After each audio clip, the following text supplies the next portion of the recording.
Vale. Este sonido es para la grabación y no para nosotros, así que tranquilos. Bueno, muy buena tarde para todos. Qué gusto verles, poder compartir con ustedes. Con el bebé que no lo conocía yo, ¿verdad? Yo no lo conocía. Con su merced también, qué bueno poderla conocer y estar aquí, ¿verdad? Bueno, siempre hemos escuchado esa frase, ¿no? Generalmente la escuchamos mucho y seguramente nos la han dicho y seguramente la hemos dicho. Eres el amor de mi vida. ¿Sí la han escuchado? Sí. Y cuando pensamos en eres el amor de mi vida, ¿en qué pensamos? Antonio, a ver. Una relación romántica, ¿verdad? Pero ¿qué más? Eres el amor de mi vida. A ver, Carlitos, ¿qué piensas cuando Claudia te dice eso? Que soy una persona muy especial para ella. Que soy una persona. Pero viene la otra pregunta, porque es que desafortunadamente uno escucha la palabra, pero el tiempo pasa. Y cuando uno escucha esa palabra, ¿qué pasa con el tiempo? ¿Ah? ¿Cómo, Ayelita? No lo voy a escuchar. No, Ayelita no lo iba a escuchar porque el esposo se murió, obviamente, ¿no? Pero Ayela tiene toda la razón. A veces escuchamos eso una vez y quedó allá en el pasado, ¿verdad? A veces vi una. Uy, no. Eso está más grave todavía. Se lo repito cada momento. No. Don Antonio, lo que pasa es que le toca llegar al otorrino, es que ella no lo escucha. Ella no sabe que usted no se lo dice, ¿verdad? Entonces ahí viene el problema. Que nosotros imaginamos parejas así como don Antonio y doña Miriam, llenos de amor, llenos de fogosidad y todo. Pero también hay parejas así, que también han dicho eres el amor de mi vida. Pero que en el tiempo, cuánto sufrimiento hay, cuántas cosas se colocan allí, ¿verdad? Y entonces nos preguntamos, ¿cuánto dura el amor? Y nos tenemos que preguntar, ¿qué afecta el amor? Porque hablamos de amor, ¿verdad? Y la vez pasada compartíamos sobre las características del amor de Dios, pero también hablamos de lo no del amor. Y entonces viene uno a preguntarse, bueno, ¿y hasta cuánto dura el amor? Generalmente hasta que acaba. Pero la gran pregunta es, ¿será que el amor se acaba? ¿Será que uno fue diseñado para amar 2 años, 3 años, 10 años? Y ya pasaron. Lo que falta es como Alimentarlo, ¿verdad? Sí. Pero a veces no es solo alimentarlo. Porque a veces hay personas que pueden estar alimentando un amor, pero otra persona puede no recibir. Ah, sí, también. Entonces a veces el problema no es de alimento, sino el problema es de recepción. Pero independiente de eso, ¿qué afecta al amor? ¿Qué hace que ese amor, donde yo eres el amor de mi vida, tienda a menguar o tiende a llegar sufrimiento? ¿Qué podrá afectar el amor? Y entonces hay muchas cosas que se dicen, ¿verdad? Porque piensa cuánto dura el amor y entonces tenemos que entender lo que hemos dicho algunas veces, que para amar uno a alguien tiene que enamorarse. Y el enamorarse implica la admiración hacia una persona. Ahora, esto es complicado, porque cuando uno empieza a admirar a una persona, se enamora de ella. Es parte de la vida. No tiene que ver con amor, tiene que ver con atracción mecánica hacia otra persona, que es lo que llamamos enamoramiento, y se ha descrito que generalmente el enamoramiento dura entre 1 año y medio y 2 años. Es decir, la atracción hacia una persona dura entre 1 año y medio y 2 años. No se acaba, se transforma. Ya vamos a verlo allá, ¿sí? Es decir, yo puedo sentir atracción hacia una persona y miro a esa persona y digo, ay, esa persona cómo escribe, cómo habla, cómo lee, cómo camina, cómo... Ay, yo no suspiro, ¿verdad? ¿Sí les pasó eso? Ah, a algunos les está pasando todavía, ¿verdad? Pero, hay más, a uno le dicen, mira, esa mujer a usted no le conviene, esa mujer es lo peor, eso... Y uno, ay, no, es que ustedes son envidiosos, yo la amo, ¿verdad? Pero no es que la amo, es que está enamorado. Ahora, ese enamoramiento puede pasar a 3 fases distintas. Una fase es que llega la amistad, se acabó el enamoramiento, listo, seamos amigos, tomémonos un tinto, y se acabó.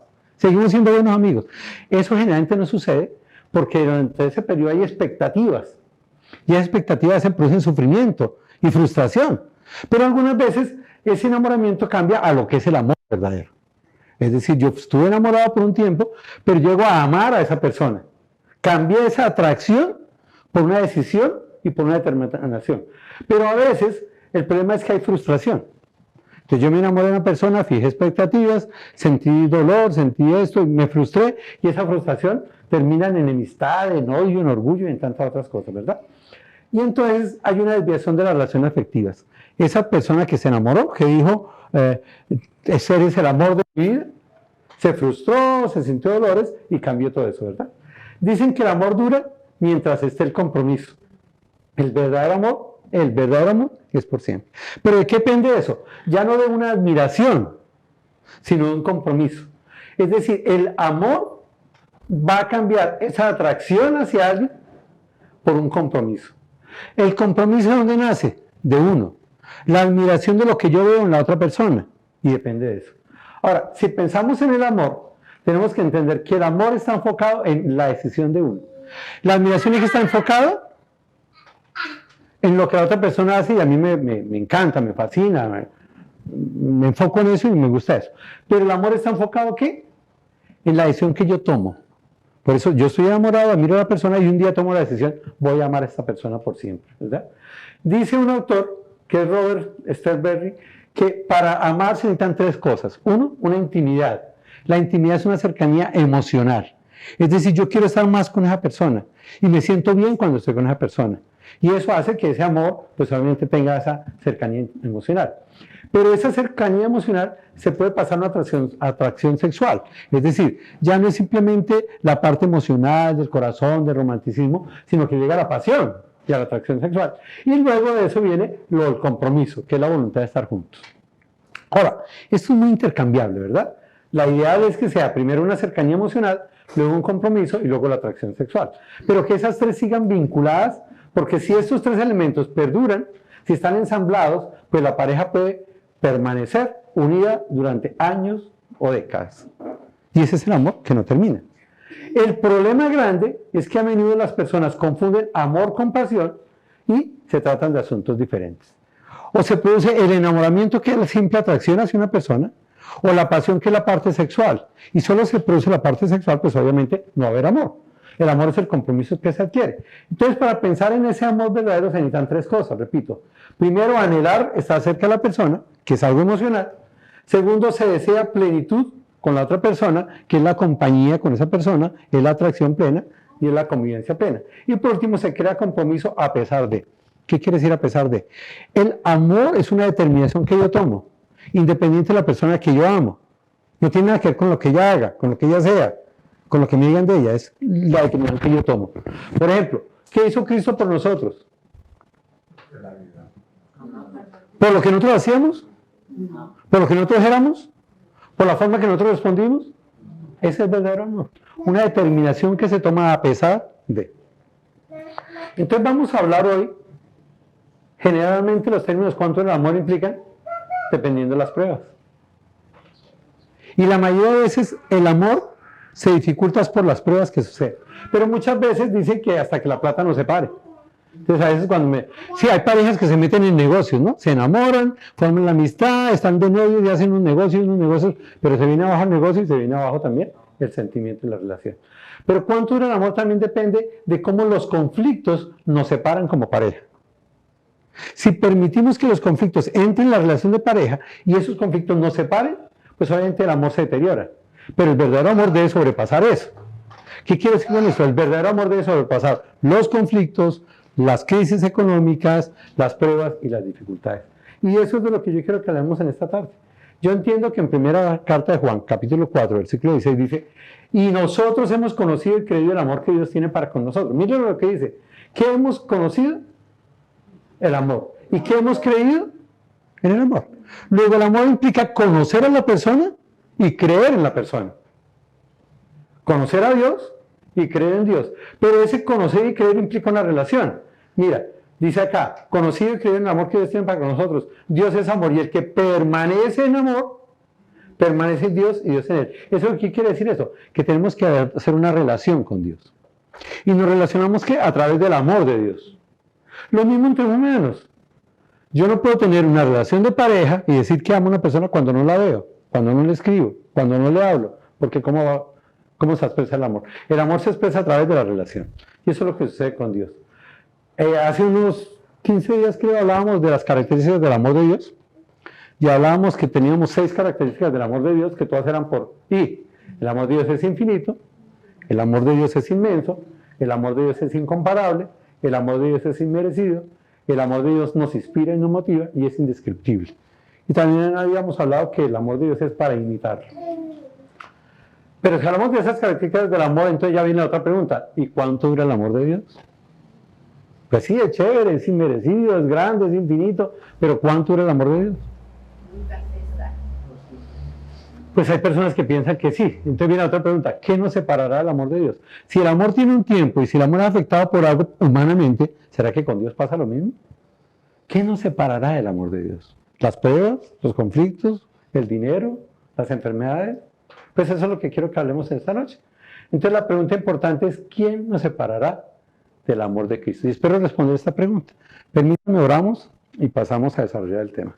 Amado Dios, Padre Santo, te alabamos y cuando ha terminado septiembre, el mes del amor y la amistad, entendemos que sigue octubre, el mes de la Biblia. Pero Padre, entendemos que el amor tuyo no es de septiembre, el amor tuyo es eterno, es infinito, es pleno, es continuo, es permanente. Y de eso queremos hablar hoy, de eso queremos que el Espíritu Santo toque nuestras vidas para no entender esa pregunta que nos hacemos, ¿alguien nos separará del amor de Dios? Y creemos plenamente que aún en las pruebas y en las dificultades el amor tuyo está ahí vigente, permanente, continuo, y está expresándonos la gratitud tuya, la grandeza tuya, lo maravilloso que eres tú, lo poderoso que eres tú, y cómo en medio de todo eso nos amas a pesar de nosotros mismos. Por eso, Padre, a lo largo de este tema oramos para que seas tú tratando con nosotros y nosotros con nuestro corazón sensible vamos a entender el amor tuyo tan grande. En Cristo Jesús, amén. Obviamente que el texto que vamos a estudiar tiene que ver con Romanos capítulo 8. Vamos a mirar Romanos capítulo 8 para centrarnos del versículo 35 al versículo 39. Voy a leer Romanos 8, 35 al 39. En la Reina Valera dice, ¿quién nos separará del amor de Cristo? Miren la pregunta, ¿quién nos separará del amor de Cristo? Y sigue preguntando, ¿la tribulación? ¿La angustia? ¿La persecución? ¿El hambre? ¿La desnudez? ¿Los peligros? ¿La espada? Y dice 36, como está escrito, por causa de ti somos muertos todo el tiempo. Somos contados como ovejas de matadero. Pero el versículo 37 empieza con la palabra antes. Es una palabra de contraste, pero que nos anima a nosotros. Es decir, pueden suceder esas cosas, pero encima de esas cosas, en todas esas cosas somos más que vencedores por medio de aquel que nos amó. Y hay una gran seguridad, versículo 38, por lo cual soy seguro de que ni la muerte, ni la vida, ni ángeles, ni principados, ni potestades, ni lo presente, ni lo porvenir, ni lo alto, ni lo profundo, ni ninguna otra cosa creada, miren lo que dice, nos podrá separar del amor de Dios, que es en Cristo Jesús, Señor nuestro. Entonces ya de antemano podemos estar mirando, ¿quién nos va a separar del amor de Cristo? ¿Cuánto dura el amor de Cristo? Y tener pleno entendimiento que el amor pleno de Dios se fortalece con las pruebas. Mire, el verdadero amor no sucumbe ante las pruebas. El verdadero amor se debe edificar en las pruebas. Las pruebas no es más sino un mecanismo para entender que nuestro amor es tan fuerte y tan sólido que podemos superar pruebas, conflictos, enfermedad y todo unidos de la mano por el amor. Y eso pasa con Dios. Si miramos el contexto esencial de Romanos 8 y miramos versículos 1 en adelante, dice, ahora pues, ninguna condenación hay para los que están en Cristo Jesús. ¿Quiénes son los que están en Cristo Jesús? Los que no andan conforme a la carne, sino conforme al Espíritu. Hablamos de que lo más importante para amarnos es relacionarnos. ¿Cómo amar a alguien con quien no me relaciono? O cómo decir que alguien me ama cuando no me relaciono con una persona. Entonces, si alguien le preguntara a uno, ¿y usted ama a alguien? Sí, sí, sí. ¿Y cómo se llama? No me acuerdo. ¿Y cada cuánto se ve? No, yo la vi hace como 10 años, creo.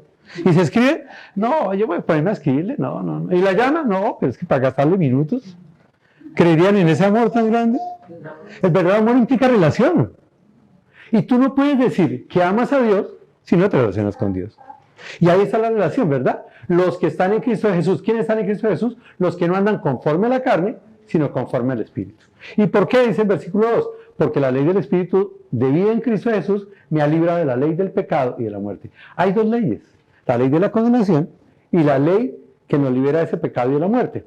Versículo 3. Porque lo que era imposible para la ley, por cuanto era débil para la carne, esa ley que puso Dios, que nadie pudo cumplir porque todos somos pecadores, entonces esa ley tuvo que quedar abolida. ¿Cómo fue eso? Dice, Dios enviando a su Hijo en semejanza de carne de pecado, y a causa del pecado, condenó el pecado en la carne para que la justicia de la ley se cumpliese en nosotros, que no andamos conforme a la carne, sino conforme al Espíritu. Mire, el amor de Dios es tan grande que a pesar de lo que éramos, débiles, impíos, pecadores, Cristo murió en la cruz por nosotros.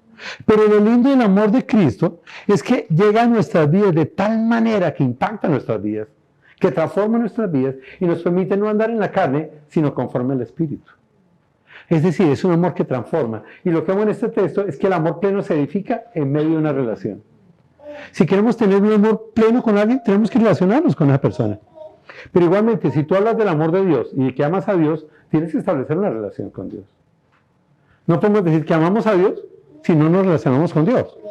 Porque ¿cómo es posible una relación sin relacionarnos? ¿Cómo es posible amor sin relación? Lo segundo importante en ese contexto, dice Romanos 8:7 al 8 dice, por cuanto los designios de la carne son enemistad contra Dios. Mire, la carne mía, lo que yo pienso, lo humano, es totalmente en contra de Dios. Y yo no puedo decir que amo a una persona cuando está haciendo las cosas en contra de Él. Entonces dice, porque no se sujetan a la ley de Dios, ni tampoco pueden. Pero dice acá el 8, y los que viven según la carne no pueden agradar a Dios. Pregunto, ¿uno puede decir que ama a alguien cuando no hace lo que le agrada a esa persona? ¿Qué dice Javi? No. ¿Cómo decir yo amo a fulanito pero no hago lo que le agrada a fulanito? Si el amor es una determinación que yo tomo hacia la otra persona, ¿verdad? Entonces dice acá, los que viven según la carne no pueden agradar a Dios. Pero mire el versículo 9, empieza también con una palabra opuesta que dice más. Es decir, hay algunos que viven en la carne que no agradan a Dios. Mas vosotros, los que nos relacionamos con Dios, los que amamos a Dios, somos amados por Dios, no vivís según la carne, sino según el Espíritu. Pero mire lo que dice después. Si es que el Espíritu de Dios mora en vosotros. Y si alguno no tiene el Espíritu de Cristo, pues no es de Él. Entonces yo no puedo decir que amo a Dios cuando no tengo su Espíritu, cuando no soy de Él y cuando no me relaciono con Él. No puedo decir, ¿verdad? A pesar de que Dios sí me ama. Es decir, el amor me transforma al agradar al otro. Si yo amo a Dios, si conozco el amor de Dios, mi vida debe cambiar. Si no cambia es porque no estoy relacionándome con Dios. Así de sencillo. Y miremos los 3 y 4, porque hay una gran realidad. Dentro de ese contexto, hay una gran realidad. Versículo 28. Y sabemos que los que aman a Dios, todas las cosas le ayudan a bien. Eso a los que conforme a su propósito son llamados. Primera cosa importante allí, el amor se vive al futuro, no al día. Yo no puedo edificar una relación de pareja para el día de hoy. Yo voy a amar a fulanito y mañana, no sé, ¿verdad? No. El amor es algo que se da en el momento, una determinación que toma con propósitos futuros. Por eso dice, sabemos que los que aman a Dios todas las cosas le ayudan a bien. Es decir, es un futuro, donde yo estoy seguro y convencido que cuando Dios me ama y amo a Dios, todas las cosas van a ser para bien. Lo segundo, dice en otra versión, dice, sabemos que Dios dispone todas las cosas para el bien de los que le aman, de quienes ha llamado de acuerdo con su propósito. ¿Ha llamado de acuerdo a qué? A los que conforme a su propósito son llamados. Luego el amor tiene que tener un propósito. Porque ¿cómo va a amar a uno a alguien sin propósito? ¿Y usted la ama? Sí, yo la amo. ¿Y para qué? No sé. ¿Pero quiere vivir con una persona? No, no sé. ¿Pero quiere relacionarse con ella? Pues, ¿será? ¿Vale la pena? Tiene que haber un propósito. El amor tiene que ser un propósito. Y ese propósito está encima de las pruebas. Entonces, 4 cosas importantes que vemos acá, que hacen parte del contexto que estamos estudiando. Para entender, primero, el amor pleno se edifica en medio de una relación. Segundo, el amor transforma al agradar al otro. Tercero, el amor se vive al futuro, no al día. Y cuarto, el amor tiene un propósito. Luego, ese verdadero amor, que es una determinación que toma, implica una gran pregunta entonces. ¿Cuánto durará ese amor? Pues sí, tenemos una relación, queremos agradar a la otra persona, no vivimos a los días sino al futuro, pero tenemos un propósito. ¿Pero por cuánto tiempo?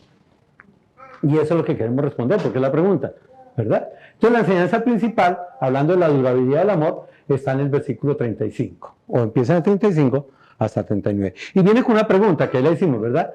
¿Quién nos separará del amor de Cristo? Sí, yo entiendo que Cristo me ama, pero el problema no es tanto que Cristo me ama, es que ¿por cuánto tiempo? Porque a mí sí me inquieta eso. Que alguien me diga, lo amo, yo, pues chévere, yo no voy a la cierta todavía, chévere. ¿Y por cuánto? No, pero voy a amar por 2 horas. Es complicadísimo, ¿no? Pero eso es lo importante.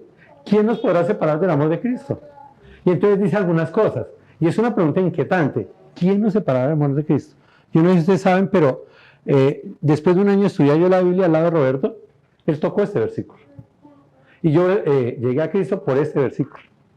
Porque yo estaba muy carente de amor, yo me sentía solo, me sentía necesitado. Y yo sabía del amor de Dios, y él me lo había expresado muchas veces, el amor de Dios. Pero yo siempre pensaba en ese Dios como los que me rodeaban. Sí, te amo, pero ¿por cuánto tiempo? Preguntaba yo, y al otro día no estaban, o no llamaban, o algo así.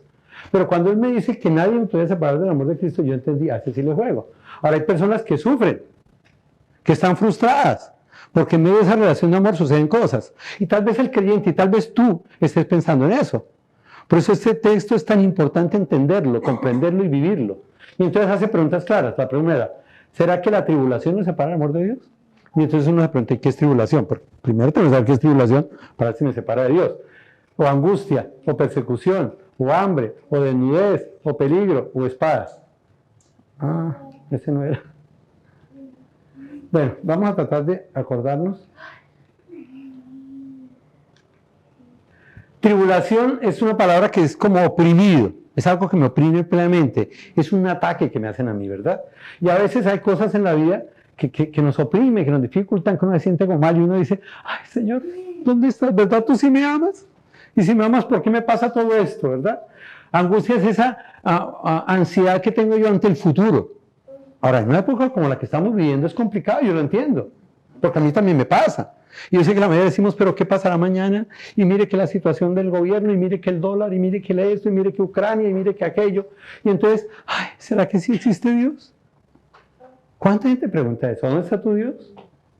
Y nosotros a veces llegamos a dudar, ¿será que Dios no me ama y me está dejando pasar por esta situación? O a veces la persecución, porque la iglesia es perseguida. Y creo que en este gobierno ya empezó la persecución a la iglesia.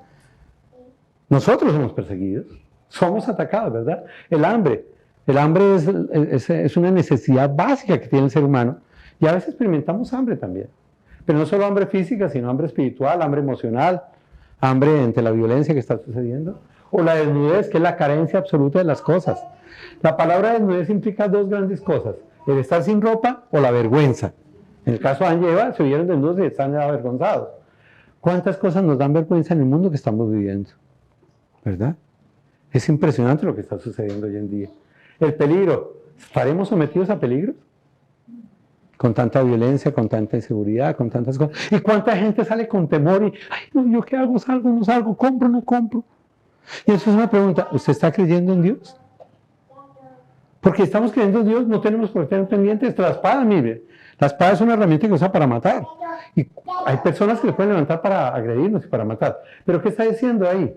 ¿Quién nos separará del amor de Cristo? ¿Alguna de esas 7 cosas nos podrá separar del amor de Cristo? Y entonces luego sigue diciendo el versículo. Versículo 37 y luego dice el versículo 38, por lo cual estoy seguro de que ni la muerte, ni la vida, ni los ángeles, ni principales, ni potestades. Es decir, yo sé que puede haber tribulación, que puede haber angustia, que puede ser persecución, hambre, desnudez, peligro o espada. Pero el texto nos dice una cosa, más, ¿verdad? Más. ¿Más qué? ¿Ah? A pesar de todo esto, ¿verdad? Somos más que vencedores. Antes en todas estas cosas, somos más que vencedores. ¿Y por qué somos vencedores? ¿Dónde está la victoria nuestra? Porque soy capaz, porque lo superé, porque tengo una suerte increíble, porque no, por casualidad me pasó algo. ¿No? Entonces, ¿por qué? No es eso, sino la fe en Cristo. Mire lo que dice acá. Somos más que vencedores por medio de aquel que nos amó. Y entonces alguien dice, si es que Dios me amó, pero ya no me ama. No, está diciendo que Dios me amó de tal manera que ha estado conmigo acompañándome desde antes de la creación del mundo. Porque somos predestinados para ser esos hijos de Dios, ¿verdad? Y ese Dios que nos amó es el que nos hace más que vencedores. Y si somos más que vencedores, entonces quiere entender que Cristo nos ama plenamente. Porque la única forma de pasar las pruebas, las dificultades que tenemos en nuestra vida es a través de Cristo. Es confiando en Él, es descansando en Él, es apoyándome totalmente en Él, no en mis capacidades. No en lo que va a hacer el gobierno, no en la situación económica, no en que el dólar baje, suba. No, no, no, no. Dios usted está por encima de eso. Lo cantamos, es todopoderoso, es maravilloso. ¿Y eso no refleja algo en nuestras vidas? Claro, Él nos sigue amando. Y no importa que haya pruebas, dificultades, angustias, hambre, desnudez, peligro. En Él somos más que vencedores. ¿Pero por qué somos más que vencedores? Por aquel que nos amó. Es por el amor de Él. Es el amor de Dios, ¿verdad? En el amor se pueden vencer las pruebas. Es decir, las pruebas no evitan el amor de Dios. Porque a veces pensamos que el amor dura hasta que las pruebas se vienen. No, al contrario. En las pruebas es que más debemos de confiar en Dios y buscar a Dios. Y experimentar más de su amor. Versículo 38. Luego dice, vencemos las pruebas, ¿verdad? Dice, por lo cual estoy seguro. Miren lo importante. Tenemos que tener seguridad. Dios nos ama. Pueden haber pruebas en nuestra vida, pueden haber dificultades, pueden haber tribulaciones, puede haber desnudez, puede haber hambre, pero en Él somos más que vencedores. Pero ¿qué es lo que yo necesito? Entenderlo y estar seguro. Por eso Pablo dice, por lo cual soy seguro. ¿Y de qué está seguro Pablo? Plena seguridad. Y está totalmente convencido que ni la muerte ni la vida, mire, está haciendo extremos. Así muera o así esté vivo, puedo entender que Dios me ama. Y que en Él soy más que vencedor. Pero luego sigue diciendo, ni ángeles, ni principados, ni potestades. Ya habla tres clases de gobierno, ¿verdad? Gobierno espiritual. Ni ángeles, ni principados, ni potestades. Pero también viene a decir, no importa el tiempo. Ni lo que pase hoy, ni lo que pase mañana. Ni lo presente, ni lo porvenir. Y luego habla de lo alto y lo profundo. Es decir, no importa qué tan grandes sean mis problemas o qué tan profundos sean mis problemas. Dice que nada de eso, ¿verdad?, me podrá separar del amor de Dios que es en Cristo Jesús. Entonces hay una plena seguridad. Pero la plena seguridad en que está en mí, en mis sentimientos, en mis emociones, en mis capacidades. No, el texto lo dice muy bien, en el amor de Dios, en Cristo Jesús, Señor nuestro. Eso es lo importante. Confiar en el amor de Dios, confiar en la obra de Jesús y entender que Él es Señor. Y que como Él es Señor, Él tiene toda la competencia para cuidarme. Ahora, si Él es Señor, ¿yo qué debo hacer? ¿Qué más? Confiar, obedecerle, servirle, porque por eso es Señor. Es decir, mi vida no está basada en pensar en las tribulaciones, en la prueba, en la desnudez, en el hambre. No. Porque eso son mis capacidades. Si yo pienso en mis capacidades, estoy dudando del amor de Dios. Mi función es depender totalmente del amor de Dios. Y entender que a pesar de que pueda pasar por pruebas, tribulaciones, el amor de Dios es tan grande que me va a llevar adelante. ¿Por qué? Porque es el amor de Dios, porque es en Cristo Jesús y porque es Señor nuestro. Entonces, decir, el pleno amor nos da seguridad plena. ¿Por cuánto tiempo? Dios no nos va, o sea, que Dios nos va por toda la eternidad. Hasta solo por ese tiempo. Pero sí está viendo TV. Claro, Silvita, muy bien, hermano, merece un aplauso, vea. ¿Qué fue lo que viste tú? Que el amor de Dios es solo por la eternidad. Después de la eternidad no. ¿Pero cuándo termina la eternidad? Nunca. O sea, por siempre, desde la creación hasta la eternidad. Ahora la pregunta es, ¿Silvia confía en eso? ¿Nosotros también confiamos en eso? ¿O estamos pensando en hacer las cosas por nosotros mismos y en salir de las cosas nosotros mismos? ¿O pensar que Dios lo puede hacer? El amor pleno se fortalece con las pruebas. Las pruebas y dificultades no es para menguar el amor de Dios, al contrario.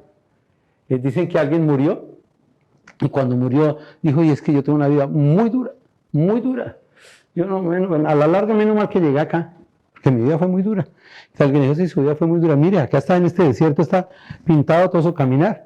Y él notó que había partes donde habían 2 huellas y había partes donde había solo 1 huellas. Entonces dice, bueno, pero ¿cómo así? Porque yo veo partes de 2 huellas, partes de 1 huella. Y decía, es que en algunas partes Cristo lo llevaba en sus brazos. Dijo, claro, mire, a mí me tocó pasar las pruebas duras y difíciles, solito. Dice, no, al contrario, ahí era donde Cristo lo llevaba en los brazos. Allí era donde Cristo lo llevaba. El amor de Dios es grande. Y Dios sí permite pruebas y dificultades. ¿Pero para qué? Para mostrarnos su amor. Y mostrarnos que la durabilidad del amor es por siempre. Entonces, dice en 1 Juan 4:18, en el amor no hay temor. Es decir, si yo creo en el amor de Dios, ¿qué tengo que hacer? Confiar, tener plena seguridad, no tener temor. ¿Por qué? Porque el perfecto amor, que es el de Dios, ¿qué hace? Echa fuera el temor. Porque el temor lleva en sí castigo. Es decir, si yo pienso, ay, es que Dios me va a castigar, es que Dios me va a hacer eso, la perdió. Porque el amor de Dios es tan grande y tan poderoso que aún a pesar de nosotros mismos, Dios nos sigue amando. Él no nos ama por lo que merecemos nosotros. El amor de Dios es inmerecido, digamos la vez pasada. Él nos ama por su gran amor, ¿verdad?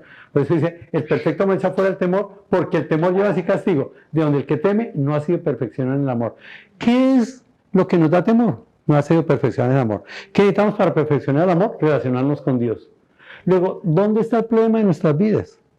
No está en Dios, no está en su amor en Dios. Está que a veces nosotros no nos relacionamos plenamente con Dios y queremos hacer las cosas por nosotros mismos. Pero el verdadero amor supera las pruebas. Amado Dios, Padre Santo, te alabamos, te amo infinita gracias por ese amor tuyo tan grande, Señor.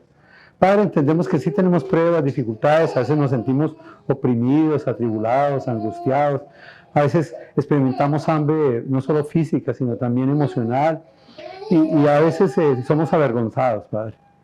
A veces incluso sentimos que nos violentan y que somos perseguidos, Señor.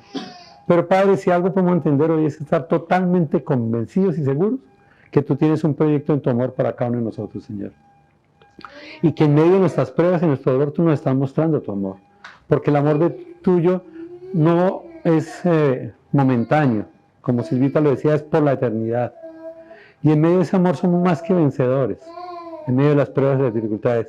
Las pruebas no nos separan de tu amor, al contrario, las pruebas nos sirven para fortalecernos en tu amor, en tu ser y relacionarnos contigo. Gracias por mis hermanos, los que están escuchando este video también por el canal de YouTube. Pero ante todo, Señor, gracias por tu inmenso amor hacia mi vida y hacia los que estamos acá. En Cristo Jesús. Amén.